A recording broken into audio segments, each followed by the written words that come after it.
I will put it to the entire panel, but more emphatically on Mr. Chinyoka. You spoke about a lot of things. The subject was very broad, so I'll just ask one question on legitimacy. Allow me to give two very brief examples so that you will be able to guide us to unpack this issue of legitimacy. Sometime back during Mugabe's era, there's an incident that happened in Cholocho, which in my view was premised on usurpation of power in ZANU-PF. And the supposedly person to benefit from that was Emerson Mnangagwa. Fast forward to November 2017 last year, an almost similar incident happened, this time around more grievous and more lethal. Two things happened in November. There was a march on Robert Mugabe, and secondly, there was a military coup. Now, talking of legitimacy, I'm of the view that what happened in November is more of what we should look at more intrinsically, in depth. That, yes, all right, sorry, I'll be very brief. What happened in November was a military coup, because the deployment of military personnel was not done by the commander-in-chief. That's what the Constitution says, which is more or less like what is perpetuated. Fast forward, like just recently, with some people getting killed by the military. Thank you. Okay. Thank you very much. Let me just try to be very, very quick. Can you introduce yourself, please? Of course, I was going to do that. In fact, let me stay now. My name is Jafazo Mgwali. I'm an academic. My questions, the bulk of them are directed to Dr. Francis. And is that? Oh. Yeah, we can hear you. Yeah, hear me now? Okay, the bulk of my questions are directed to Dr. Francis. Dr. Francis, the last time I read about you and what you stand for, I quite get very afraid to listen to you, particularly because of what's been associated with you, especially if the recent media pronouncement are anything to go by. You are alleged to have gone or worked in cahoots with certain colleagues from the opposition to smuggle certain victims in Mozambique, from Mozambique into Zimbabwe through Zaraban, wrote a paper to Ambassador Katriona Liang and the EU Ambassador Mr. Van Dem. And in that paper, you alleged that those two were victims of ZANU-PF violence through during the time of the elections. Yet it is a fact, as it is now confirmed, inclusive of their relatives. They have confirmed that. The Zimbabwe Human Rights Commission sent a delegation there, and it has been confirmed that those people met their fate when they were in Mozambique for whatever they did there, but it never happened within the land between Zambezi and Limpopo. You took them, you hid them in what you have thought to be a safe house in Hatfield, but I'm sure those who are quite very ginger and would have wanted to see them would have just seen them. Okay? But in your own view, that was a safe house. In the process of being asked by the government to substantiate your claims, you were found neither here nor there. In any case, you are said to have disappeared. Only that the two ambassadors that you had been fed by a diet of propaganda that you generated had the guts to see the government to go and attempt to substantiate your claims. But as the primary investigator or so-called investigator of those instances, you were never, you were not seen anywhere near the government corridor to substantiate your claims. Okay. It is out of that basis that I become very much afraid to listen to you, insofar as you even have the guts to speak before this panel to say, I was invited improperly by the Vice President, in a manner that suggests as if you would have wanted a motorcade to be sent to take you to the government corridors or the government offices to substantiate your claims. Okay, thank you. No, I'm just finalizing my question. Yes, very briefly. I'm even more appalled by the fact that your investigation has been proved otherwise, completely far away from the truth. do you think you are still listenable, especially coming even from an organization that has been implicated in financial massive embezzlements from your former funders who have blacklisted you, and USAID is one of them?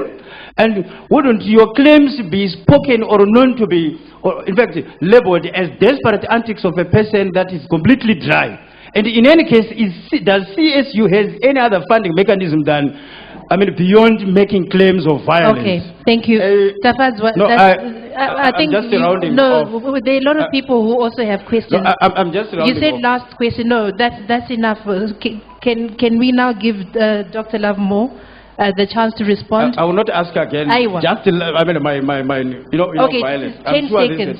Because we're not going to have an argument here. Okay. I already gave you enough time, more than anyone else, like even the gentleman who has spoken. So can you? I'm giving you 10 Mr. seconds. Derek, you talk about, I mean, you insinuate about what you call a crisis of legitimacy, and you say the country deserves greater legitimacy.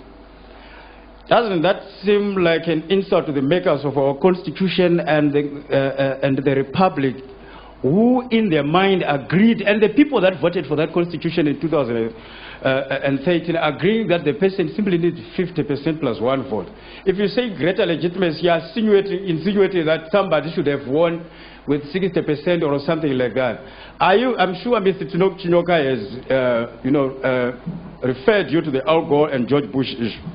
And in fact, the President of the Republic even referred those of that disposition to the case of Harold Wilson within the former British Prime Minister and the circumstances under which he ruled. Okay. So are you saying that it was wrong for people to vote for Nelson Chamisa because it didn't give ED too much votes that would have satisfied you? Okay, thank you. So let's start with Tino. Can you respond to the first legitimacy question? Well, the first legitimacy question is actually, it's misconceived.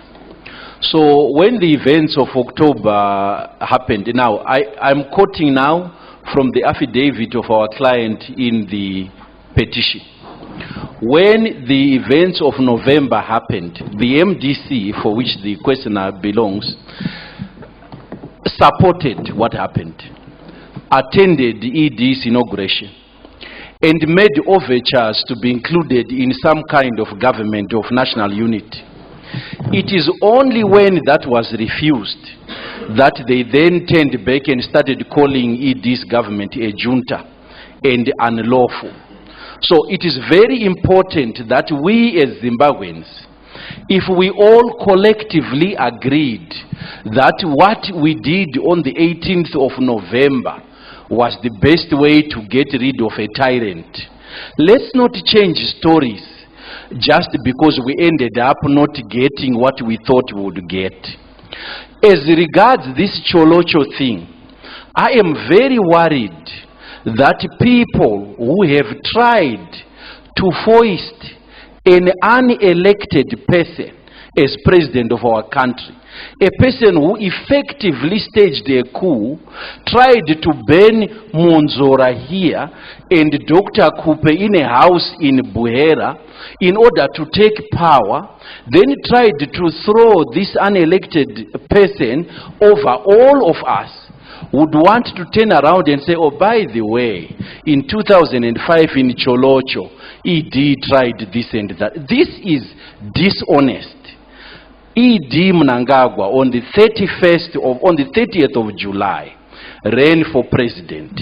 He won 50% plus one, plus more than 30,000 superfluous other votes, 300 and something odd thousand over Nelson Chamisa. He is the legitimate president of Zimbabwe until the elections in 2023.